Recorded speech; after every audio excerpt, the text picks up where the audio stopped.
Hey guys, Left-Handed Chef here. If you like ranch dressing, you will definitely enjoy this recipe.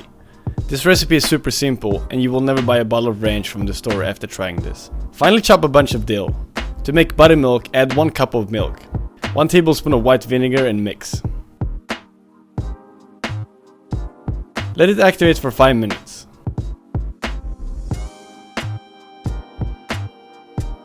Add 1 cup of mayonnaise.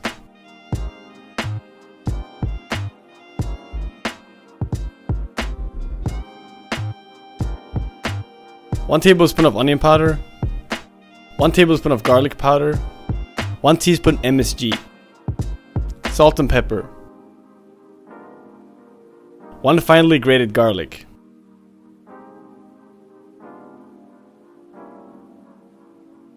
add the dill, and whisk it all together.